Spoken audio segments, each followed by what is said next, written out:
పేరు టి.జె.జి. శ్రీనివాసరావు. నేను సుప్రీంకోర్టు మరియు దేశంలోని హైకోర్టులన్నింటిలోనూ కూడా ప్రాక్టీస్ చేస్తున్న ఒక న్యాయవాది. ఈ వీడియోలో ఈ దేశ ప్రజలకు కానీ రాష్ట్ర ప్రజలకు కానీ ముఖ్యంగా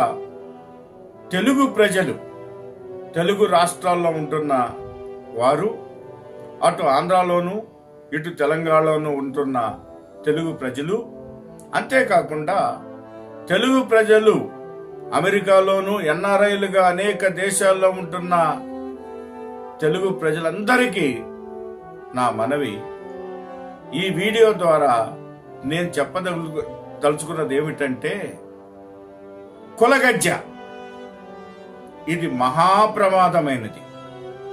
ఈ దురద ప్రపంచమంతా కూడా అంటువ్యాధిగా ప్రబలుతుంది. మనము ఈ కులగజ్జ పోయినాడే ఈ యొక్క భారతదేశం కానీ, ఆంధ్ర రాష్ట్రం కానీ, తెలంగాణ రాష్ట్రం కానీ, లేకపోతే తెలుగు ప్రజలకు ఎక్కడున్నా కూడా అభివృద్ధి చెందే అవకాశం ఉంటుంది. దీనికి రాష్ట్ర ప్రభుత్వాలు, అంతేకాకుండా కేంద్ర ప్రభుత్వం వెంటనే చర్య తీసుకోవాల్సిన అవసరత ఎంతైనా ఉందని మా అభిప్రాయం. ఈ కులం అనేది ప్రజల్లో పెద్దగా కనిపించదు. అన్ని కులాల వారు, అన్ని మతాల వారు దేశవ్యాప్తంగా కలిసే బ్రతుకుతున్నారు. మనం ఒకసారి ఆలోచన చేస్తే, ఉదయాన్నే లేచిన తర్వాత వాళ్ళకు కావలసిన సామాగ్రి అంతా కూడా దాన్ని అమ్మే వైశ్యాస్ కొట్టల దగ్గరికి వెళ్ళి తెచ్చుకుంటారు. మటన్ కావాల్సి వస్తే మరి సాయిబుల దగ్గరికి వెళ్ళి తెచ్చుకుంటారు. అదేవిధంగా బీఫ్ కావాల్సి వస్తే దళితుల దగ్గర తెచ్చుకుంటారు. అందరికి ఎవరికి ఏది కావాల్సినా తెచ్చుకుంటారు. అక్కడ ఎవడు నీ కులం ఏంటి, నీ మతం ఏంటి అని ఎవడు అడగడు. డబ్బులు ఇస్తే అందరికీ వాళ్ళు ఇస్తారు, వీళ్ళు కావాల్సింది తెచ్చుకుంటారు. మీ కులాలు మతాలు ఎక్కడ ప్రస్తావనే లేదు. కానీ ఎన్నికలప్పుడు, మరి ఉద్యోగాలలో, మరి ఈ యొక్క విద్యాభ్యాసం చదివేటప్పుడు కుల ప్రసక్తి ఎందుకు? ఎవడు అడగమన్నాడు? ఎందుకు అడుగుతున్నారు? మన భారత రాజ్యాంగంలో కూడా డాక్టర్ బిఆర్ అంబేద్కర్ ఆయన ఒకటే వక్కానిచ్చాడు, ఈ కుల వ్యవస్థ సమూలంగా రూపుమాపాలి. అయితే కొన్ని కులాల వారు, అది ప్రత్యేకంగా కొన్ని కులాల వారు వెనకబడి ఉన్నారు కాబట్టి దాన్ని షెడ్యూల్ అని ఒక షెడ్యూల్ పెట్టి కొన్ని కులాలను దాంట్లో చేర్చి ఒక 10 సంవత్సరాలు మాత్రం వాళ్ళ యొక్క ఎడ్యుకేషన్ కానివ్వండి, ఆర్థిక పరిస్థితులు కానీ మెరుగుపరచడానికి 10 సంవత్సరాల రిజర్వేషన్ అనేది దానిలో రూపొందించడం జరిగింది. ఆయన యొక్క ఉద్దేశం ఏమిటంటే, ఈ వెనకబడిపోయిన కులస్తులు, ముందు అగ్ర కులస్తులు 10 ఏళ్ళు వచ్చేటప్పటికి వీళ్ళు కూడా పైకి వచ్చేసి సమాంతరంగా నడిచిపోతారనే అభిప్రాయంతో ఆయన రాసింది. కానీ మన ప్రభుత్వాలు, మరి రాజకీయ వ్యవస్థ ప్రతి 10 సంవత్సరాలకి దాన్ని మళ్ళా 10 సంవత్సరాలకి 10 సంవత్సరాలు హెచ్చించుకుంటూ ఇప్పటి వరకు దాన్ని సమాంతరంగా నడవటానికి వీలు లేకుండా చేసిందని చెప్పచ్చు. అది అంటే ఆయన యొక్క అభిప్రాయాన్ని, ఆయన యొక్క ఉద్దేశాన్ని దానిలో జరగటం లేదు.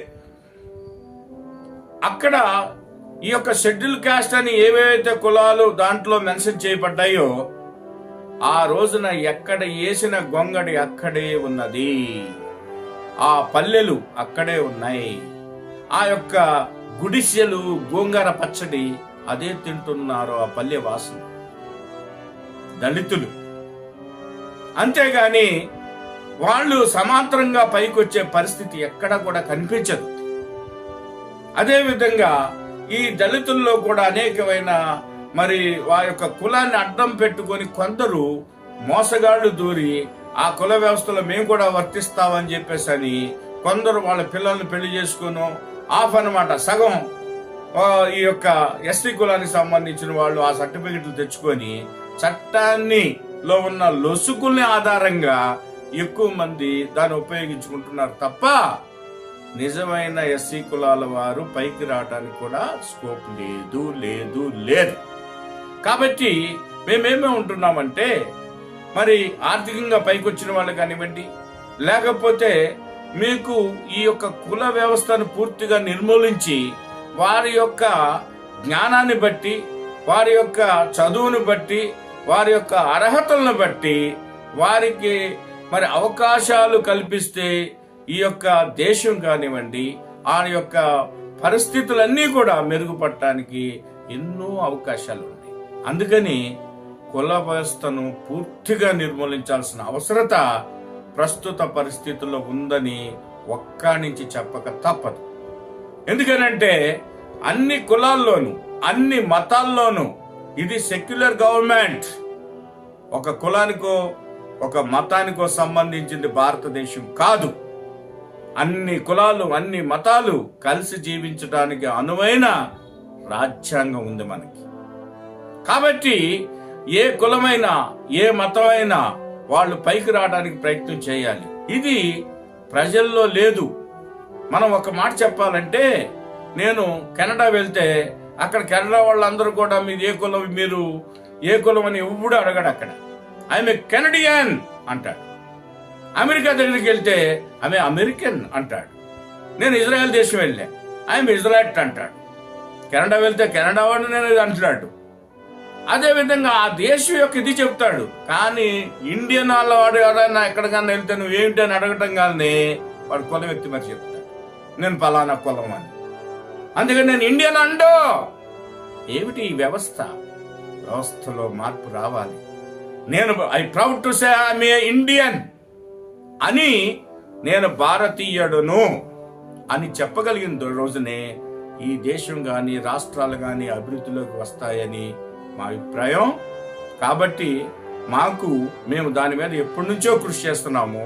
Legal education and action for rural poor అని లెఫ్ట్ ఇండియా ఇంటర్నేషనల్ అనే ఆర్గనైజేషన్ ద్వారా 1989 నుంచి ఈ కుల వ్యవస్థను నిర్మూలించాలని చెప్పేసి అని, ప్రతి ఒక్కరికి అవకాశాలు రావాలని చెప్పి, అటు రాజకీయ రంగంలో కానివ్వండి, ఇటు ఉద్యోగ రీత్యా కానివ్వండి, అన్ని రంగాల్లో కూడా సమానంగా అందరికీ అవకాశాలు రావాలంటే వాడు రిజిస్టర్లో కానీ ఆయన చదువులో కానీ అన్నిటిలోనూ ఇండియన్ అని రాసుకోవాలి. కులాన్ని దూరపరచాలి, కుల ప్రసక్తి రాకూడదు. కాబట్టి ఎడ్యుకేషన్ చేసేటప్పుడే అక్కడ నీ కులం ఏంటి మతం ఏంటి అని చెప్పే దగ్గర కాలమ్స్ తీసేయాలి. అవి తీసేసి నువ్వు అక్కడ పెట్టినప్పుడు నువ్వు ఇండియన్ వా లేదా ఫారినర్ వా అంతవరకు రాసుకోండి. కాబట్టి మన దేశం బాగుపడాలంటే ప్రతి ఒక్కడు కూడా అతను ఇండియన్ అని రాసుకోవటానికి ప్రాతినిధ్యం వహించడానికి ప్రభుత్వాలు సహకరించాలని ఈ వీడియో ద్వారా ప్రతి ఒక్కరికి మనవి చేస్తాం.